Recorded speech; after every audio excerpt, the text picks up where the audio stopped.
Hey everyone, thanks for coming back. This is an original story from Hidden Revenge Family, and it took a turn you truly didn't see coming. Let's get into it. I parked my Jeep outside the gate because my father waved me off before I even cut the engine. He didn't say hello. He just pointed like I was a delivery driver who'd missed the memo. The Oceanside mansion in Connecticut looked exactly like it did in the magazines my mother loved. White stone glass everywhere, lights warm enough to sell the idea of happiness to anyone driving by. Valets in black suits lined up sports cars like toys on a shelf. My Jeep dust still clinging to the tires from a base 2 time zones away didn't belong in the picture. Apparently neither did I. I stepped out anyway. No uniform, no medals. Just a black blazer plain dress, hair pulled back tight because habits die hard. I'd flown in that morning from Eastern Europe, slept 3 hours, and driven straight here because my sister was getting engaged. Family obligation. The kind you don't argue with even when your gut tells you not to bother. Inside the party was already loud. Champagne glasses clinked. Someone laughed too hard near the piano. I recognized faces from fundraiser photos, bankers, donors, people who called my parents Richard and Diane, with that practiced warmth that meant nothing. I caught a few glances my way. Curious, appraising, then dismissive. My sister Sloane found me before I could find a drink. She was impossible to miss. Designer gown hair styled within an inch of its life smile, sharp enough to cut glass. She looked me up and down like she was pricing furniture. "Well," she said loud enough for the people nearest us to hear, "you actually came." "I said I would," I replied. She laughed and took a sip of champagne. "Still playing soldier, I see. Must be exhausting crawling around in mud with people who can't spell their own names." A few people chuckled. Not because it was funny, because laughing was easier than thinking. I let it pass. I'd learned that silence made people uncomfortable. That was usually enough. My mother appeared at Sloane's side, her hand already on my arm like she was guiding traffic. "Cassidy, sweetheart, your car." "Could you move it a bit farther down? The valet says it breaks the line." "The line," I repeated. "It's just temporary," she said quickly. "You understand." I did. I always did. I nodded and slipped my arm free. No scene, no raised voice. I'd survived worse rooms than this. As I walked deeper into the house, the smell hit me first. Old wood, polished leather, the faint metallic note of oil that never really leaves a place where history is stored instead of lived in. My grandfather's collection room sat off the main hall, hidden behind a door most guests never noticed. That's where I was headed. Arthur Miller had been a 4-star general. To the public, he was a legend. To me, he was the man who taught me how to clean a rifle before I learned long division. He believed in order and consequences, and in leaving things better than you found them. He also believed that family was earned, not inherited. The room lights were on, but no one was inside. The displays were spotless, medals framed, swords mounted, photos labeled in neat script. Everything exactly as he'd left it. Almost everything. I stopped in front of the velvet-lined case near the back wall. It was open, not broken, not forced, just open like someone had been there and felt entitled to take what they wanted. The indentation in the fabric was unmistakable. Oval, deep. I knew that shape better than my own reflection. The Omega was gone. It wasn't just a watch. It was a limited 1969 piece he'd worn during his final command. He never took it off. When he died, he didn't put it in the written will. He gave it to me himself months earlier, pressed into my palm, with a look that said more than words ever could. He told me some things shouldn't be argued over in courtrooms. I stood there longer than I meant to. The noise from the party faded into something distant and hollow. My chest didn't tighten, my hands didn't shake. That came later. In the moment, everything went very clear. Footsteps clicked behind me. "Sloane again," she said, following my gaze. "You noticed." "Where is it?" I asked. She shrugged. "Relax, it's just a thing." I turned to face her. "That thing didn't belong to you." Her smile didn't move. "Neither did half the stuff in this house, if we're being honest." Grandpa had terrible judgment toward the end. I heard myself breathe, slow, controlled, the way you do when you're deciding whether a situation is a threat. Around us, the party rolled on. A waiter passed by the open door, glanced in, and kept moving. No one else cared. That was the strangest part. The room was full of people celebrating love and legacy while a piece of both had just vanished. Sloane leaned closer. "Don't make this weird. Tonight is about me." That was when it hit me, not like anger, more like recognition. This wasn't an accident. This wasn't a misunderstanding. This was a choice. I left the room without another word, not because I was done, but because I wasn't ready to speak yet. I needed information, not an argument. Arguments were loud. Information was useful. In the hallway, I caught my reflection in a mirror between two abstract paintings my parents pretended to understand. I looked tired, older than my years, and completely invisible. Have you ever walked into a room knowing you could outthink, outwork, and outlast everyone there and still be treated like background noise because you didn't fit the image they wanted on display? I went back into the crowd. My father was holding court near the fireplace talking about Sloane's fiancé like he'd personally arranged the sun to rise that morning. Grant Sterling, senator's son, clean suit, soft hands, the kind of man who smiled without using his eyes. He saw me watching and gave a polite nod, nothing more. We'd met once. That had been enough for him. My mother caught my eye and motioned me over. "Cassidy, darling, don't disappear. People are asking about you." I doubted that, but I stepped closer anyway. "Tell them I'm happy for Sloane," I said. She smiled, relieved. "See, that's all we need. No drama, no drama." The phrase landed heavier than she meant it to. I glanced back toward the hallway that led to my grandfather's room.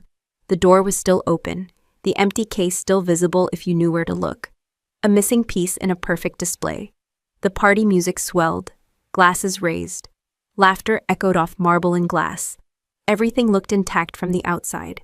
I reached into my pocket and felt my phone there, solid and familiar. I didn't take it out, not yet. I stayed where I was, listening, watching, letting the truth settle into place, while the celebration carried on around me, unaware of the cold that had just entered the room. I took the phone out of my pocket and checked the time, not because I needed it, but because it gave my hand something to do. The room felt smaller now, not crowded, controlled, like everyone had agreed on the same version of reality, and I was the only one reading a different script. Sloane drifted back to me with Grant in tow.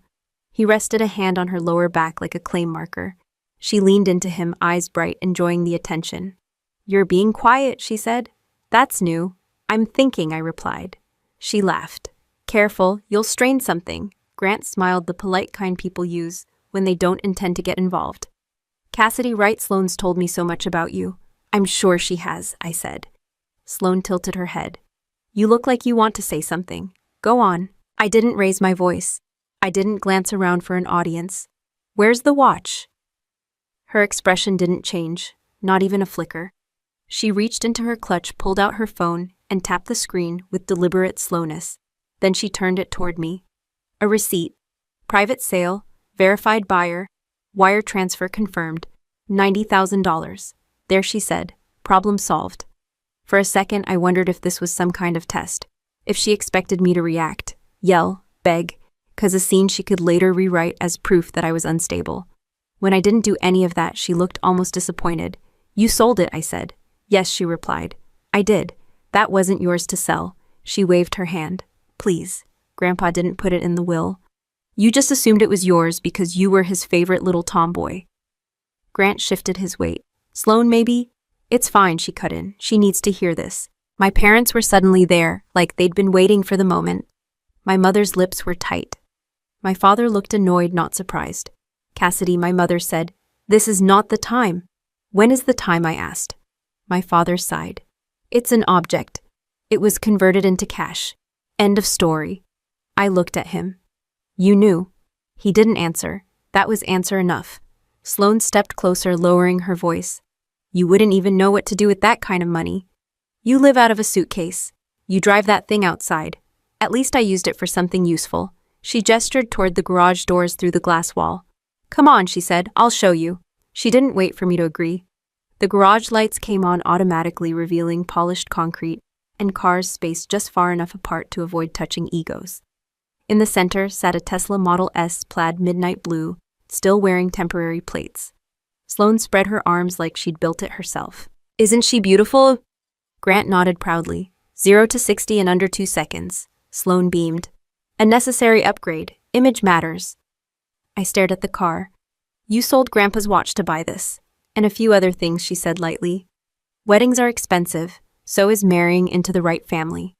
I turned back toward the house. That watch wasn't just worth money. Oh my God, she said, rolling her eyes. Here it comes. It mattered to him, I said. Which should matter to you. She laughed again, louder this time. He was old, he was confused. You know that. My mother touched my arm. Cassidy, stop. You're upsetting her. I looked down at her hand and then back up. You're okay with this. She hesitated. Just a fraction. Sloane needs stability. She stole from her own grandfather. She made a decision, my father said firmly. And it's done. I nodded slowly. So that's it. Sloane's smile sharpened. Yes, that's it. I thought about correcting her. I thought about explaining why she was wrong. Instead, I asked a different question. Who bought it? Her eyes narrowed. Why do you care, curiosity? She shrugged. Some collector, not my problem anymore. Grant cleared his throat. Everything was handled legally. I met his gaze. Legally doesn't mean safely. He blinked. What's that supposed to mean? It means you don't always know what you're selling. Sloane laughed again, but this time it sounded forced. You're reaching. It's a watch. I let that sit. I didn't argue. I didn't explain. I just nodded once. Congratulations on the car, I said, and the engagement. I turned to leave the garage. Behind me, Sloane scoffed. See, no idea how money works. I walked back into the party. People were gathering for a toast. My father clinked a glass, ready to speak. My mother adjusted her necklace. Grant straightened his tie. I took a spot near the edge of the room, close enough to hear, far enough to leave if I needed to. My phone vibrated in my hand. Not a call, a message, one line, asset status. I didn't reply yet. My father raised his glass. Family, he said. Legacy. New beginnings. Applause followed on cue. I watched my sister bask in it, confident, careless, already spending money that wasn't really hers. I watched my parents smile for the cameras, convinced they'd smoothed everything over. I slipped the phone back into my pocket and took a slow breath. Not to calm down, to focus. Because Sloane was right about one thing. That watch was just an object. She just had no idea what it actually did. I closed the front door of my rental apartment with my foot and dropped my keys into the bowl by the sink. The place smelled like cheap detergent and stale coffee, which was fine. Nothing here pretended to be more than it was. I set my bag on the table and pulled out my laptop. Government issued. Scarred casing. Encrypted so tightly it annoyed people who weren't supposed to use it. I powered it on and waited for the familiar prompt. Biometric scan, passphrase, secondary confirmation, access granted. I didn't hesitate. Hesitation was how mistakes happened. The watch wasn't registered as a civilian asset. That alone told me my grandfather hadn't been careless. He never was. I opened a secure utility buried 3 layers deep and entered a sequence most officers would never see, let alone touch. Level 5 access. The screen refreshed. A quiet hum from the cooling fan filled the room. I initiated a passive signal activation, not a GPS ping that lit up satellites or triggered alarms. Passive meant it waited, listened, and whispered back, only when asked correctly. A dot appeared on the map, then stabilized. Found you, I said aloud, more to anchor the moment than to celebrate it. The location wasn't a museum or a collector's vault. It wasn't even a residence. It was a commercial structure in the city, flagged in another system I recognized for reasons that had nothing to do with antiques. That was when the second thought landed. The watch wasn't just metal and gears. It never had been. I leaned back and stared at the ceiling for a beat. My grandfather had been old, not stupid. He didn't carry anything without redundancy. If the watch was active, then it was tied to something else. I opened a different folder. Home security. Years ago, before my last deployment, I'd installed a private system in his house. Not the kind you bought at a store. Hardwired cameras, off-grid power backup data stored locally and mirrored remotely. He'd complained about the wires, then thanked me when I was done. I logged in. The footage loaded by date. I scrolled. There it was, 2 nights before the engagement party. The camera angle was wide, covering the collection room. The door opened without force. Sloane stepped inside, heels clicking against the floor she'd grown up walking on. She didn't look nervous. She looked practiced. Grant followed her. I watched without blinking. She went straight to the case. No hesitation, no checking the room. She opened it and lifted the watch like she'd done it before. Grant scanned the shelves. Don't forget the papers, he said. Sloane waved him off. Later, this is the big one. She turned the watch over, examining it. I can't believe he gave this to her. Grant snorted. Your grandfather had a thing for uniforms. She smiled. Too bad loyalty doesn't pay the bills. Grant moved to the desk and started pulling drawers open. Not randomly. He knew what he was looking for. Just grab anything with a seal, he said. We can sort it later. Sloane hesitated. Are you sure he didn't look up? I'm very sure. They worked quickly, efficiently. This wasn't impulse. It was rehearsal. At one point, Sloane held up a ceremonial sword still sheathed. What about this? Grant's eyes lit up. That'll fetch a lot, she laughed. Perfect. That should cover another month. Of interest, he asked. Your problem, she said, casual as ordering takeout. I paused the video. Another month. I pulled up financial records I'd already been authorized to see for unrelated reasons. Grant Sterling wasn't just careless with money, he was drowning in it. Offshore accounts, shell payments, cash advances from places that didn't advertise. Over $2 million in outstanding gambling debt. The watch money hadn't been a luxury, it had been a stopgap. I closed the video and saved a copy with a timestamp and checksum. Evidence mattered, emotion didn't. My phone rang. I answered without looking at the number. Talk. Still working weekends? Raphael asked. Only when family makes it necessary. He chuckled. You sound cheerful. Where are you? 5 blocks from a warehouse I shouldn't be near. I checked the map again. Same dot, same building. You ran the signal, he said. Yes, that wasn't subtle. It wasn't meant to be. There was a pause. Background noise, metal clanging, a voice I didn't recognize. They cracked it open, Raphael said. Not clean, amateur work. Whoever they are, they didn't know what they had. Who bought it? I asked. Name came back flagged. Viktor Volkov. I exhaled slowly. Of course it did. Volkov wasn't a collector. He was a broker. He moved objects between people who didn't want their names attached to them. Article weapons, information, sometimes all three at once. CIDs involved. Raphael continued. They lit it up as soon as the casing was breached. Red bright. I stood and paced once across the room, then stopped. They didn't just sell a watch. No, he agreed. They sold access. I glanced at the paused video on my screen. My sister's face frozen mid-laugh. How bad? Raphael didn't answer right away. Bad enough that this is no longer a family matter. I nodded, even though he couldn't see it. Understood. Cass, he said, voice dropping, you didn't cause this. I know, you sure? Yes, because causing something meant initiating it. Sloane had done that all on her own. I ended the call and returned to the laptop. I compiled the footage, transaction records, and signal data into a single encrypted file. Labeled it clean, precise, boring. That was how serious things were supposed to look. I glanced at the time, past midnight. Somewhere my parents were probably still congratulating themselves on a smooth evening. Sloane was likely asleep, confident she'd handled me. I shut the laptop and slid it back into my bag. The watch dot pulsed faintly on the map before the screen went dark. It was still transmitting. So was everything else they'd taken. And now so was I. The knock came just after 8, sharp and deliberate, the kind that assumes you'll answer. I was already dressed. I opened the door to find my parents standing side by side, polished and tense, with a man in a tailored gray suit half a step behind them. Silver hair, thin smile, leather briefcase held like a prop.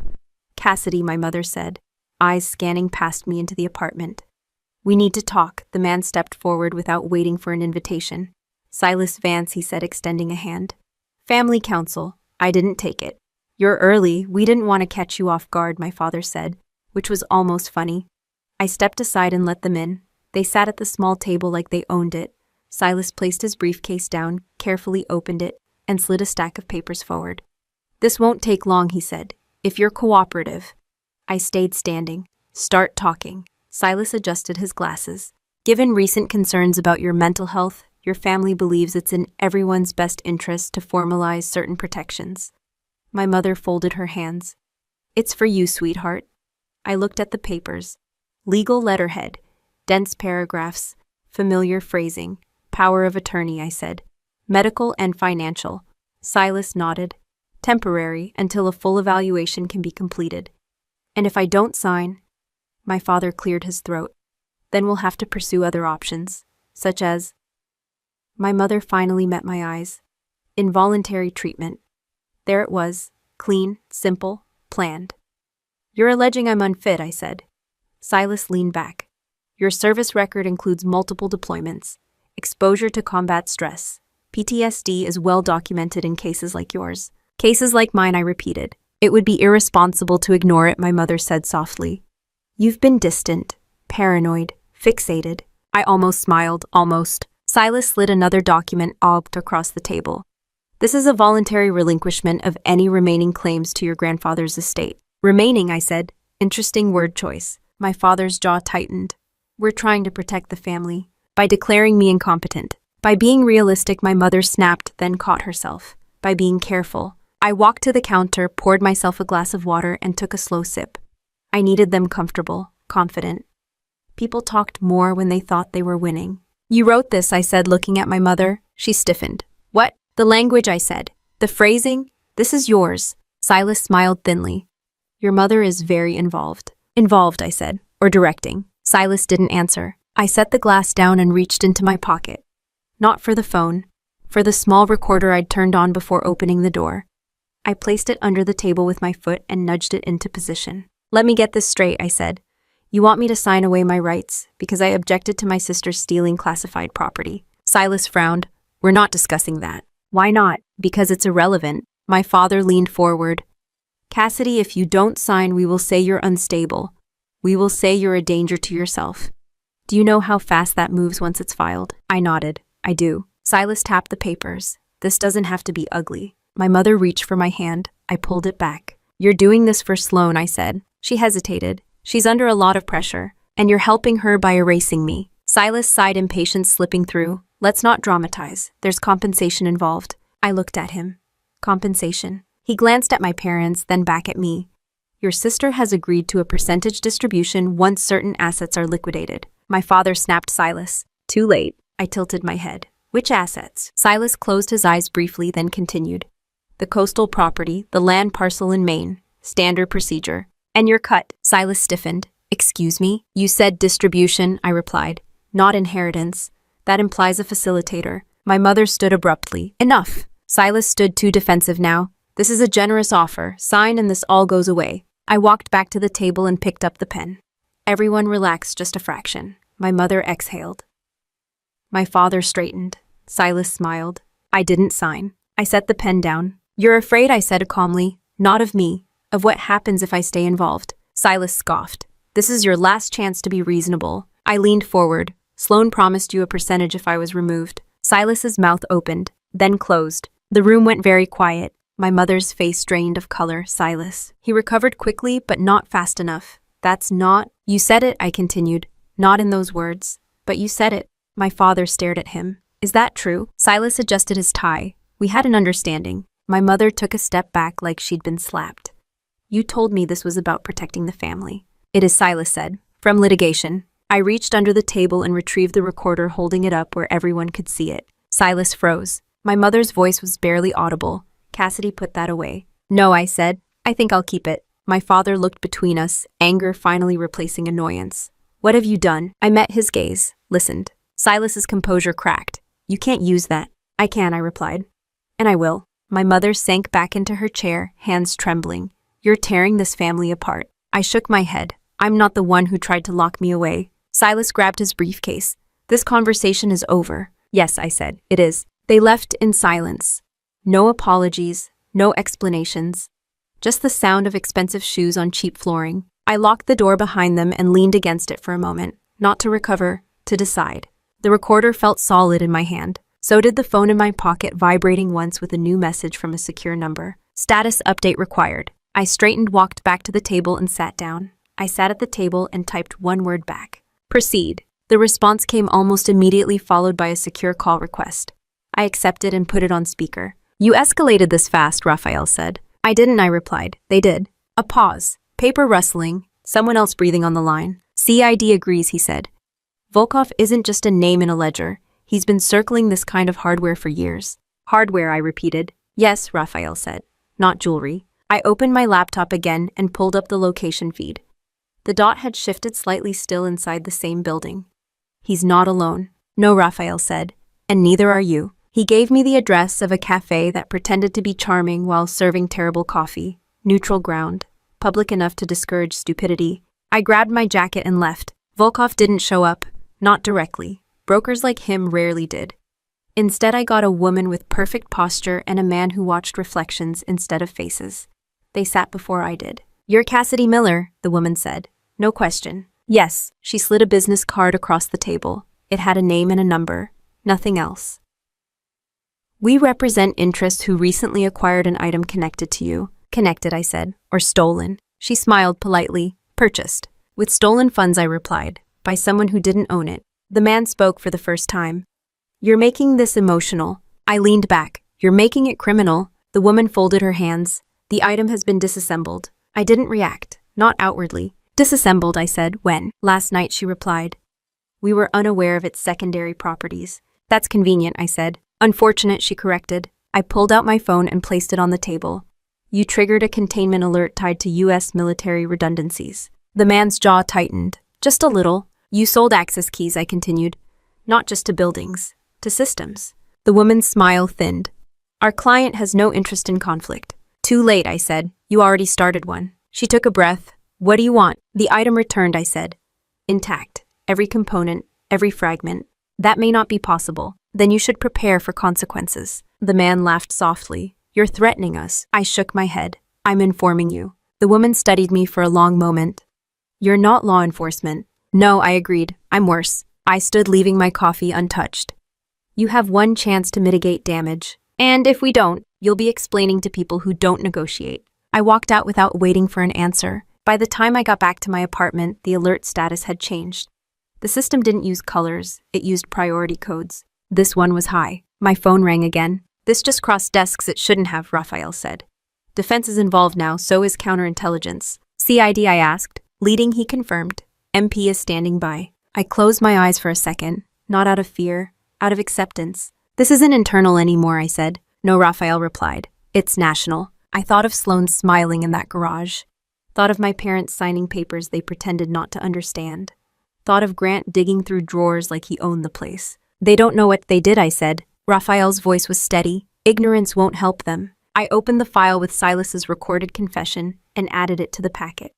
Then the footage. Then the transaction logs. Clean chain, no commentary. "Where's the watch now?" I asked. "Parts are moving," Raphael said.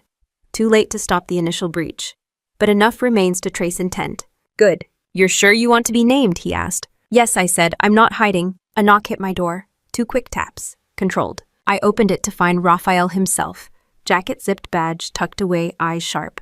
"We're locking this down," he said. "Once it moves, it doesn't slow." I stepped aside. "Then don't miss." He entered and glanced at the screen. "That's everything. For now." He nodded. "Volkov's people panicked. That usually means mistakes. People panic when money doesn't work," I said. "Or when power slips." Raphael checked his watch. "There's something else." I waited. "Your sister's name is already in the system," he said. "So is her fiancé's." I didn't flinch. "They earned it." "They'll say they didn't know." "They didn't ask," I replied. "That's the difference." Raphael paused. "Once this goes public, it won't stay neat." "I'm aware." He studied me. "You okay?" "I'm focused," I said. "That's enough." He nodded and headed for the door. "We'll be in touch." After he left, I stood alone in the apartment and listened to the quiet. No music, no television, just the hum of the refrigerator and the distant sound of traffic. I checked my phone one last time. A message from Sloan. "You really embarrassed me tonight." I stared at it for a moment, then locked the screen. Outside, somewhere in the city, people were scrambling to fix a problem they'd created. Inside a system they couldn't control, with consequences they hadn't priced in. I put the phone down and went back to work. I read Sloan's message twice, then set the phone face down on the table. Embarrassment was her word for consequences. It always had been. I pulled Grant Sterling's financial profile back up and started from the beginning, not because I needed the overview, but because patterns mattered. The numbers didn't lie. They just waited. $2.3 million in gambling losses over 18 months. Not casinos with neon signs and cocktail servers. Private rooms, back rooms. Credit extended at interest rates that turned panic into profit. The kind of debt that didn't get forgiven and didn't get forgotten. The watch money hadn't even dented it. I followed the transfers. Wire to wire, account to account. Most of the $90,000 went straight into a hole with no bottom. The rest disappeared into short-term loans with names designed to sound friendly. They weren't. My laptop chimed softly as another dataset finished syncing. Phone metadata, texts, location pings. Grant wasn't hiding anymore. People stopped hiding when they ran out of options. I opened the message thread between him and Sloan. She'd known. Not everything, but enough. You promised this would cover us. I said it would buy time. They're calling again, then we need more. I scrolled. What about the house your parents would never sell? They will if they think it's temporary. I stopped there. The house wasn't just real estate. It was my grandfather's anchor. The place he'd kept when everything else changed. He'd refused to sell it even when developers waved checks at him. Said some things were meant to stay put. Sloan and Grant were planning to cash it out and vanish. I leaned back and closed my eyes for a second. Not because it hurt, because it clarified. The phone vibrated. Unknown number. I answered. Miller. Cassidy, my mother said. Her voice was tight, controlled. We need to meet. No, I replied. Please, she said. This has gone too far. I thought of Silas's voice on the recorder, of the word distribution. You crossed that line yesterday. She inhaled sharply. Sloan is under extreme stress. So are the people she's sold to, I said. And they don't take deep breaths and calm down. She's your sister. She's an adult. My mother's voice dropped.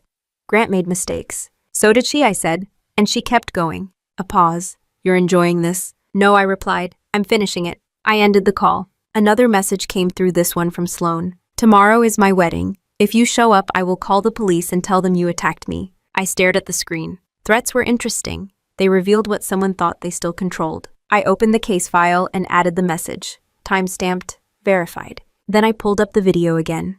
The one from my grandfather's house. Sloan lifting the watch. Grant digging through drawers, their voices clear, calm. Evidence didn't care about weddings. I received a secure ping from Raphael. They're scrambling, he said. Volkov's people tried to move what's left. Too late. Any word on Grant, I asked. Flagged, he replied. High-risk financial exposure. He's been borrowing from the wrong side of town. I nodded, even though he couldn't see it.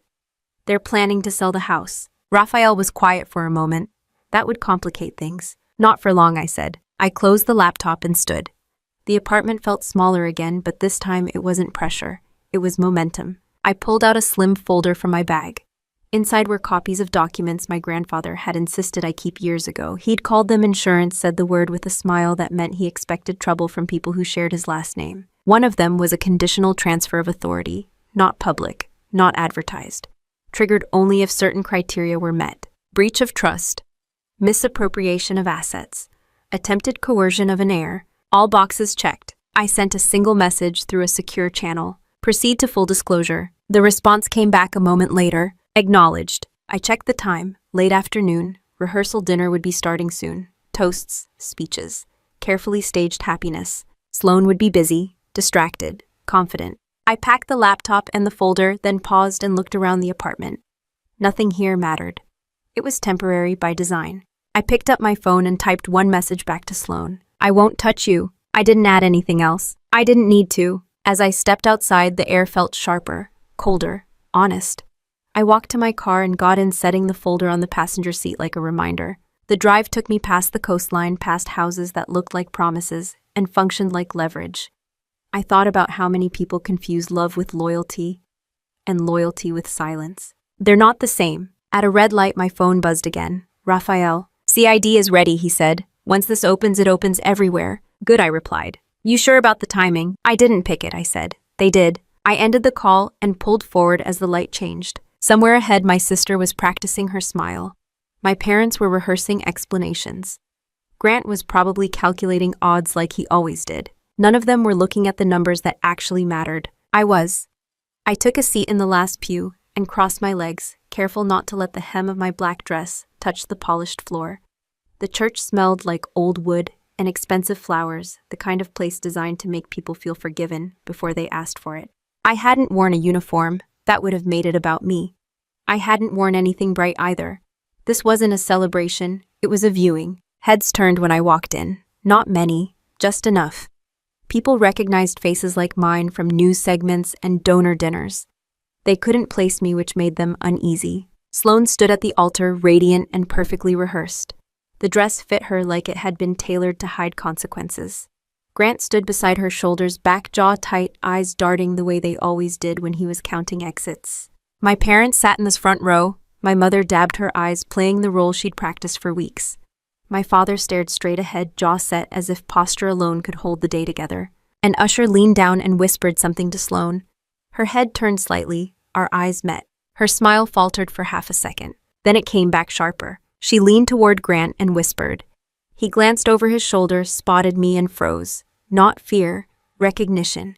He knew what it meant when someone stopped bluffing. Sloane lifted her chin and gave a subtle nod to the security guard near the aisle. He shifted his weight and started toward me. I didn't move. The priest cleared his throat and began. Words about love, commitment, sacrifice. I listened with the same attention I gave weather reports in hostile territory. The guard stopped 2 rows away. Ma'am, he whispered, you're not on the list. I'm family, I replied quietly. He hesitated. The bride asked that, she can ask, I said. You can decide. He looked toward the altar. Sloane's eyes were locked on us now, fury barely contained beneath makeup and pearls. The guard stepped back. The ceremony continued. I watched Sloane recite her vows without blinking. She talked about trust with conviction, about honesty with warmth. Grant followed, voice steady, hands shaking just enough to notice if you knew where to look. My phone rested in my lap screen, dark. Everything that needed to be ready already was. The priest reached the familiar line, the one people pretend is symbolic. If anyone here knows of any reason why these two should not be joined in matrimony, speak now. The room went still. Even the air felt like it paused. I stood, not fast, not slow, just enough movement to make sure everyone saw it happen. A murmur rippled through the pews.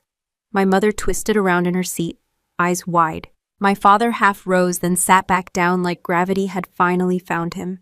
Sloane's face drained of color. Sit down, she hissed, forgetting the microphone clipped to her dress. I didn't respond. I walked up the aisle, heels echoing against stone. Each step was measured, practiced. I stopped a few feet from the altar and turned to face the guests. I won't take long, I said, my voice carried without effort. Years of briefings had taught me where sound traveled. The priest looked confused. Miss, this is highly inappropriate, I know, I said. So is selling classified property to foreign intermediaries. Gasps broke out like static. Grant stepped forward. You don't know what you're talking about. I turned slightly and met his eyes. $2.3 million, I said. That's what you owe, give or take interest.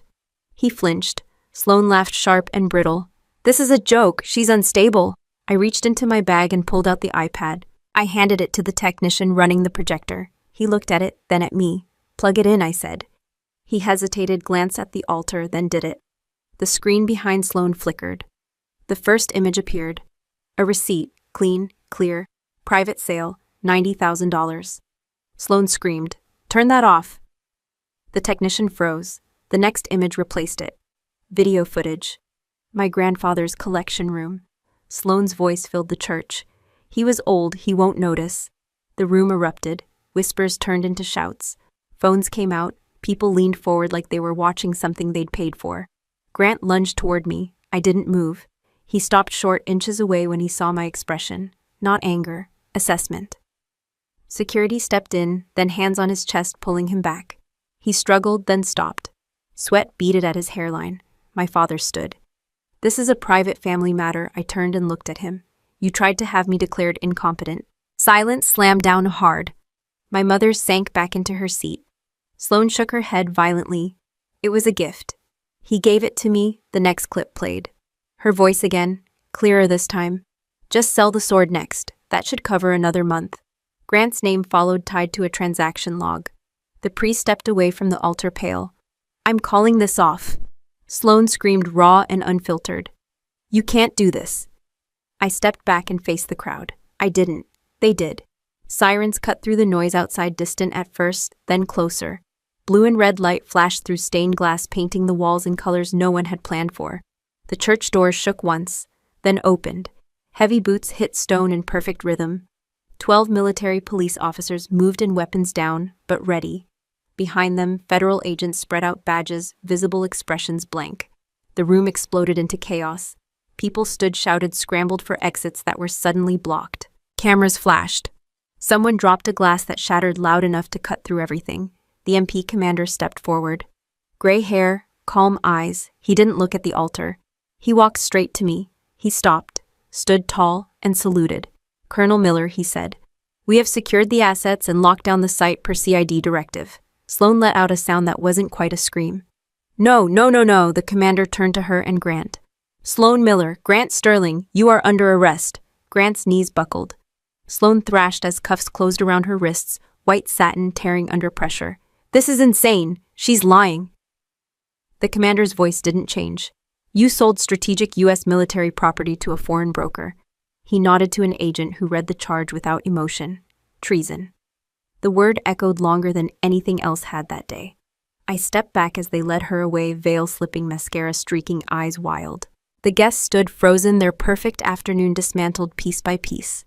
I stayed where I was, watching it all move exactly as it needed to. The first thing that disappeared was the music. The organ cut off mid-note, leaving a hollow silence that made every breath sound loud. The second thing was the illusion that this was still a wedding. Uniforms had a way of doing that. They stripped context down to facts. The MP team split cleanly. 2 secured the doors. 4 moved to the aisle. The rest formed a perimeter without anyone having to say a word. Discipline didn't need narration. Federal agents followed, slower, scanning faces already matching names to data. Guests backed away, instinctively clutching purses, straightening jackets, suddenly very aware of where they were standing. Grant tried to speak. Nothing came out. An agent took him by the arm and guided him forward. He didn't resist. He looked relieved, like the math had finally stopped running in his head. Sloan did the opposite. She fought the cuffs, screaming words that collided with each other. This is harassment. My fiancé's father is a senator. You can't, a female MP tightened her grip. Watch your step. I didn't do anything, Sloan shouted, voice breaking. It was just a watch. The commander turned slightly enough to acknowledge her without engaging. Ma'am, the value of the object is not the issue. An agent stepped beside him and read from a tablet. Calm, flat, final, unauthorized sale of controlled military hardware. Conspiracy to transfer classified materials. Financial facilitation of foreign intelligence access. Each line landed heavier than the last. Sloane's face changed as the words stacked up. Confusion gave way to fear. Fear turned into disbelief. She twisted her head toward my parents. Mom, Dad, tell them. My mother stood frozen, hands clasped in front of her lips, moving without sound. My father looked older than I'd ever seen him. Smaller. An agent approached them next. Richard Miller, Diane Miller. We'll need you to remain here for questioning. My father bristled. On what grounds? The agent didn't blink. Obstruction, complicity, attempted coercion of a federal officer. My mother swayed. A chair scraped as someone behind her pulled it back before she fell. The guests watched in silence now. No phones, no whispers. Shock had a way of shutting people up. I stayed where I was. The commander finally turned back to me. CID has confirmed the breach. The remaining components have been recovered. Where? I asked. Warehouse on Canal Street, he replied. Sub-level, poorly shielded. Any data loss? Attempted, he said. Unsuccessful. I nodded. Thank you. He lowered his voice. Your grandfather planned well. Yes, I said. He did. Sloan was dragged past me, heels scraping uselessly against stone. Her dress was torn now, lace caught on the edge of a pew. Mascara streaked down her face in uneven lines. She locked eyes with me. You did this, she hissed. I met her gaze. You did. She laughed, sharp and hysterical. You think you won, they'll ruin you too. I didn't answer. She was pulled away, still shouting, still reaching for control she no longer had. Grant followed, head down, jaw slack. He didn't look at anyone, not even me. Once they were gone, the room sagged, like a structure that had been standing on tension alone.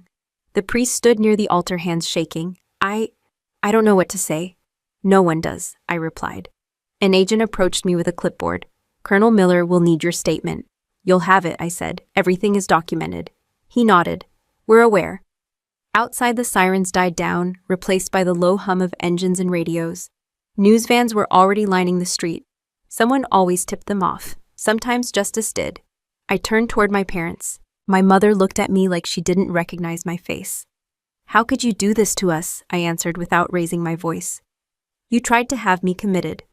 That was different, she said weakly. We were trying to protect.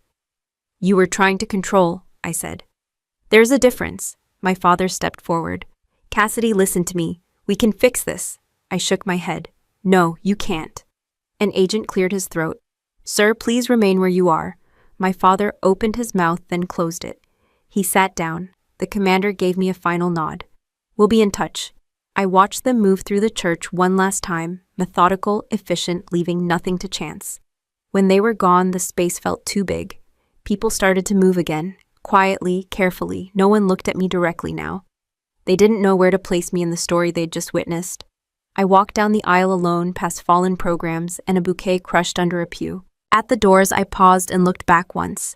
The altar stood empty. Outside, the air was cool and clean. The ocean was visible between buildings, indifferent to all of it. Raphael waited near an unmarked car. He handed me a bottle of water. You held steady. So did they, I said. He glanced toward the church. This is going to get loud. I know. Your family, I know, I repeated. He studied me for a moment. You okay? I took a sip of water. I'm clear. He nodded. That counts. We stood there as agents moved in and out, as reporters shouted questions that went unanswered, as a day meant for celebration dissolved into record. My phone buzzed. A message from an unknown number. Assets secured. Estate clause initiated. I locked the screen and put the phone away. Inside the church, people were still trying to understand what had happened. I already did. I didn't go back inside the church. There was nothing there that belonged to me anymore. I walked down the steps past microphones and flashing lights and got into the car without answering a single question. Silence wasn't avoidance. It was accuracy. The drive took me north away from the city and toward the house my grandfather refused to sell, the one everyone else treated like an asset. I pulled into the gravel driveway just after dusk. The lights were off. The place looked smaller without people trying to extract value from it. I let myself in. The house smelled like dust and oil and old books. Honest smells. I set my bag down and walked through each room, not checking for anything, just acknowledging that it was still here. Walls, floors, space that didn't ask for anything. My phone rang once, then again. I ignored it and went straight to the study. The sword was gone from the wall. The case where the watch had sat was empty, but the desk was exactly how he'd left it. Same scratches, same chair pushed in just slightly crooked. I opened the bottom drawer and pulled out the folder Harold Jennings had told me about years ago. The real will, not the polished version that got read aloud in front of people who only heard what they wanted. This one was different. It didn't list items, it listed conditions. If Cassidy is removed by coercion, authority transfers immediately. If assets are misappropriated, control consolidates. If my name is used to justify dishonor, the truth is released in full. No poetry, no sentiment, just contingency. A knock came at the door. Harold Jennings stepped inside a moment later, older than I remembered, but sharper too. He didn't waste time on condolences. It's done, he said. The clause executed automatically. I know, I replied. He nodded. The house is yours, all remaining property. Accounts are frozen pending investigation. You're the sole administrator now. And my parents, he hesitated. They've retained counsel. That figures. He closed the folder and looked at me carefully. Arthur trusted you. I know. He didn't leave letters, Harold continued, except one. He handed me a sealed envelope. I waited until he left before opening it. Cassidy, if you're reading this, it means someone decided that blood was permission. I never believed that. Family is a duty only when it's mutual. They'll tell you this was about money. It wasn't. Money just makes weak intentions louder. The watch was never the point. It was bait. Not for thieves, for truth. If you're standing here, then you stood your ground. That matters more than anything I could have left you. Don't carry this longer than you have to. Justice is heavy. Put it down when the work is done. Grandpa, I folded the letter and sat back in the chair. Outside, engines started, one by one. The last MP vehicle pulled away from the end of the drive, taillights disappearing into the trees. Quiet settled in the kind that didn't demand attention. I stood and went back to the collection room. A temporary case sat on the table, official seals, documentation attached. I broke the seal and opened it. The watch was there, scratched, opened, reassembled, still intact. I didn't put it on, not yet. I closed the case and slid it back into the drawer where my grandfather had kept things that weren't for display. The phone finally stopped buzzing. I checked the messages. Reporters, unknown numbers, a single text from my mother that said, "We never meant for it to go this far." I deleted it. Another from a blocked number, probably Sloan. I didn't open it. Some apologies arrived late because they were never meant to arrive at all. I poured a glass of water and stood at the window, looking out over the dark lawn. No spotlight, no crowd, just space. In the military, we're trained to protect systems, borders, protocols. People will never meet, but nobody teaches you how to protect your own history, when the threat shares your last name. I didn't feel victorious. I felt aligned. The truth had moved where it needed to go. Consequences had found their addresses. And what remained wasn't rage or regret. It was clarity. I turned off the lights, locked the door, and headed upstairs. Tomorrow would bring paperwork statements, long conversations with people who needed closure. That could wait. For now, the house was quiet. The legacy intact. And the line between loyalty and self-respect finally clear. So here's the real question for you. When protecting your family means confronting them, where do you draw the line, and would you have the courage to hold it when everything familiar tells you not to? Share your thoughts in the comments, and if stories about accountability, boundaries, and real consequences matter to you, consider subscribing for more. I used to think betrayal had a sound, a slammed door, a raised voice, something dramatic enough that you could point at it and say, "That was the moment everything broke." I was wrong. Real betrayal in families is usually quiet. It comes wrapped in normal conversations, polite smiles, and phrases you've heard your entire life. Things like, "Don't make this a big deal," or "You know how she is," or the most dangerous one, "We're family." When my sister sold something that didn't belong to her, the problem wasn't the sale. The problem was how many people around her decided it was acceptable. How quickly the room adjusted to protect her comfort instead of the truth. That's when I learned something most people don't want to admit. Betrayal rarely starts with cruelty. It starts with entitlement. People convince themselves they deserve what you have because they believe your strength means you won't miss it. Your silence means permission. Your independence means you don't need protection. If you've ever been the reliable one, the capable one, the one who can handle it, you know exactly what I'm talking about. Families like to tell stories about themselves.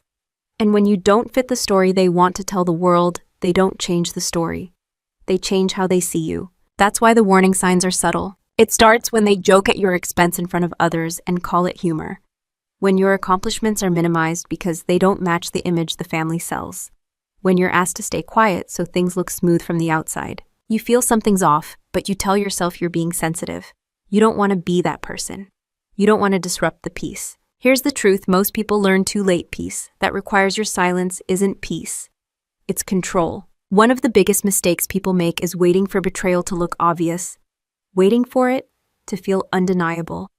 By the time it does, the damage is already done. Real betrayal shows up as patterns, not explosions. Patterns like, you're always asked to compromise, but no one meets you halfway.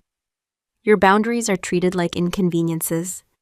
When something goes wrong, the solution is always for you to let it go. And when you finally speak up, the focus shifts immediately from what happened to how you reacted. That's not an accident. That's deflection. Families that rely on image don't fear wrongdoing. They fear exposure. And the moment you stop playing along, you become the problem. Here's something else people don't say out loud. The strongest person in the family is often the easiest to betray. Because everyone assumes you'll absorb the impact, that you'll recover, that you won't walk away. Strength becomes a liability when others use it as an excuse to treat you unfairly. I wasn't betrayed because I was weak.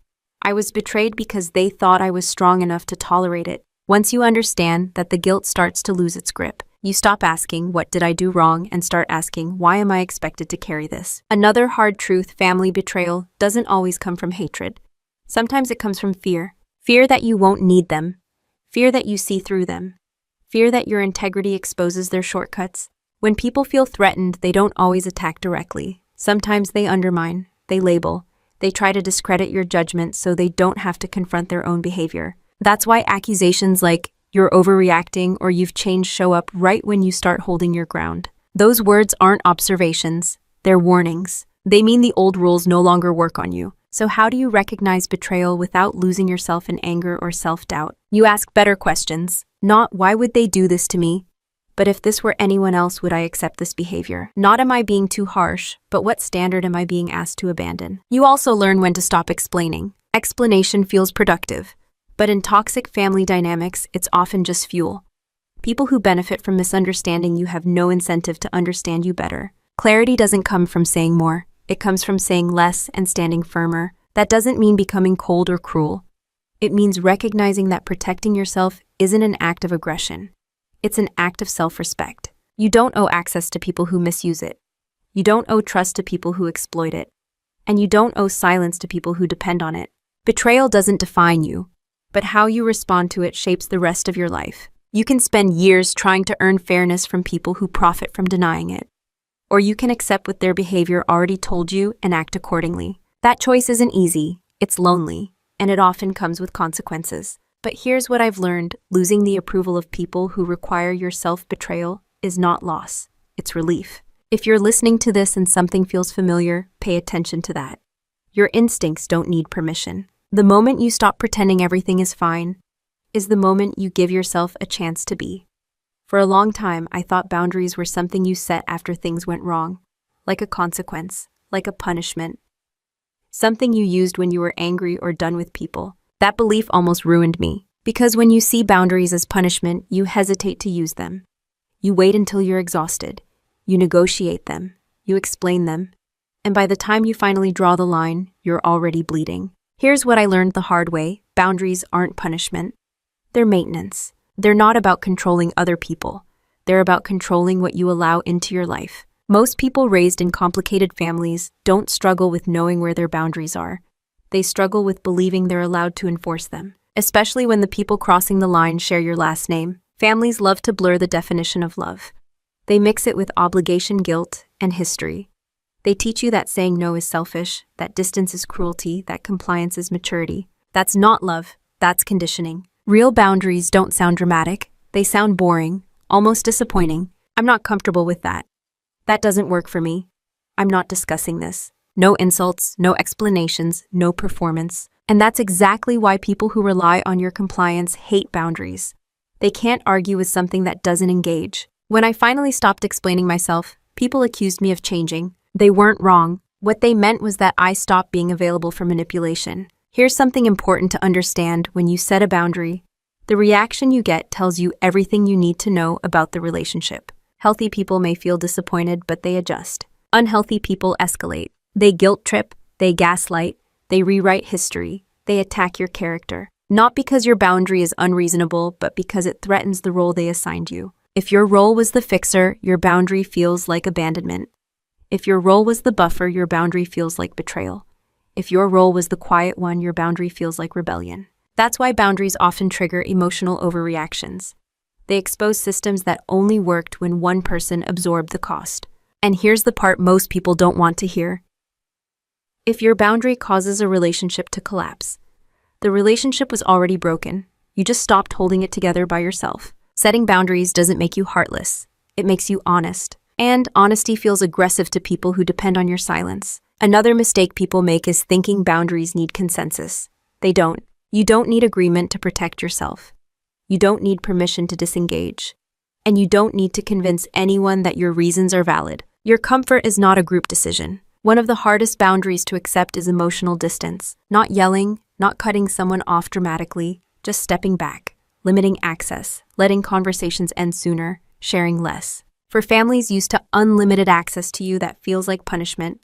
But it's not, it's calibration. You're adjusting the relationship to a level that doesn't cost you your mental health. Temporary distance isn't cruelty. Sometimes it's the only way to see clearly. And permanent distance, that's not failure either. Some relationships don't survive boundaries because they were built on boundary violations. That doesn't mean you didn't try hard enough. It means the relationship required you to keep losing for it to exist. Here's a rule I live by now: if someone only feels close to you when you're uncomfortable, that closeness isn't safe. Boundaries also don't need to be loud. You don't have to announce them. You don't have to justify them.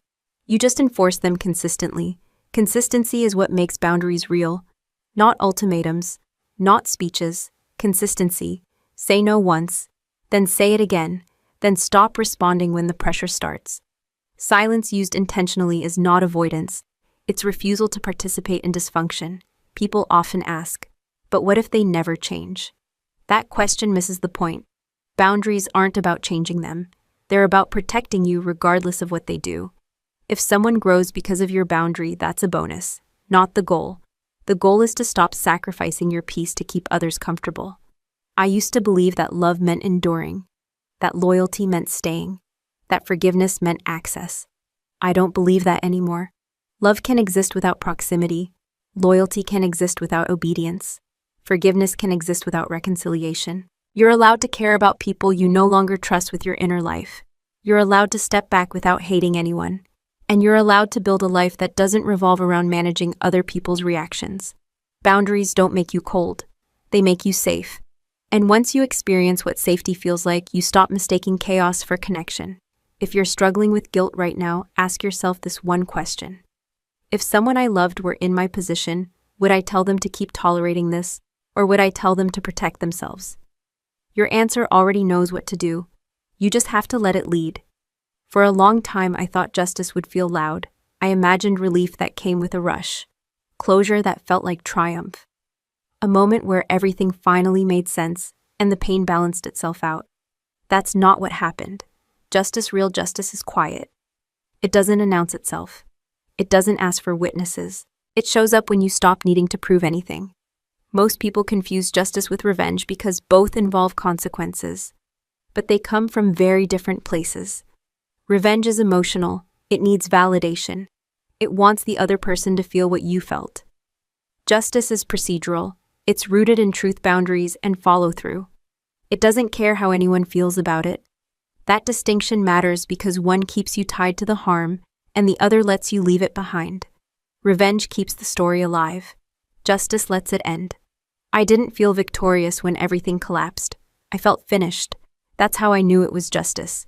When you're driven by revenge, the other person still has power over you. Your mood depends on their reaction. Your peace depends on their suffering. Your attention stays locked on them. That's not freedom. That's captivity with better excuses. Justice is different. It doesn't require you to watch. It doesn't require you to celebrate. It simply restores balance and moves on. One of the hardest things to accept is that justice rarely looks like apology. People who do real damage almost never give satisfying apologies. If they were capable of accountability, they wouldn't have crossed the line in the first place. Waiting for remorse is one of the most common ways people stay stuck. Closure doesn't come from hearing the right words. It comes from knowing the truth and acting on it. Once you stop expecting people to understand why they hurt you, you free yourself from their limitations. Another uncomfortable truth: sometimes justice looks harsh from the outside. People will say you went too far, that you should have handled it privately. That family matters shouldn't be aired. Those opinions usually come from people who didn't pay the price of staying quiet. Justice doesn't need to be gentle to be fair. It needs to be accurate. And accuracy doesn't negotiate with comfort. I didn't expose anyone out of anger. I didn't escalate to make a point. I followed the process because that's what protects everyone, especially the people who come after you. That's another part people miss. Justice isn't just about what happens now. It's about what becomes possible later. When you allow harm to be minimized or hidden, you teach others that consequences are optional. When you tell the truth and let systems do their job, you interrupt that pattern. You make it harder for the next person to be exploited. Walking away without regret doesn't mean you feel nothing. It means your feelings no longer run the show. I still felt sadness, disappointment, a sense of loss for the family I thought I had. But I didn't feel doubt, and that's the difference. Doubt is what keeps people replaying conversations at 3 a.m. Doubt is what turns boundaries into internal arguments. Doubt is what convinces you to reopen doors that should stay closed. Justice removes doubt. It gives you something solid to stand on when emotions try to pull you backward. Another thing I learned: peace doesn't come from tying up every loose end. Some people will never understand your choices. Some will rewrite the story to protect themselves. Some will blame you because accountability is uncomfortable. You don't need to correct all of that. You don't need to be understood by people who benefit from misunderstanding you. Peace comes when you stop managing other people's narratives and focus on your own alignment. Alignment is knowing your actions match your values. That's it. Not perfection, not approval. Alignment. That's the real inheritance. Money gets spent, property changes hands, reputations rise and fall, but how you respond when things fall apart, that stays with you. When you choose justice over revenge, you choose a future that isn't built around your worst moment. You stop dragging the past into every decision. You stop measuring your worth by who hurt you. You stop asking whether they got what they deserved and start asking whether you're living the life you want. That shift is subtle, but it's everything. The moment you realize you don't need their downfall to feel whole is the moment you actually win. Not because they lost, but because you're no longer playing. If you're standing at a crossroads right now deciding whether to expose the truth, walk away quietly, or keep swallowing something that's eating at you? Here's the question that matters most. When this is over, however it ends, will you be able to live with the version of yourself that made the choice, not the version they approve of? Not the version that keeps the peace, the version you respect when no one is watching. That answer doesn't shout, it's calm, it's steady, and it doesn't rush you. Listen to it. That's where justice actually lives. Final note. This story is a work of fiction created by artificial intelligence to heighten drama and emotion. But the valuable lessons we discuss are entirely real and continue to happen to many people every day. If this style isn't for you, that's perfectly okay. Please feel free to look for other content that better suits your needs.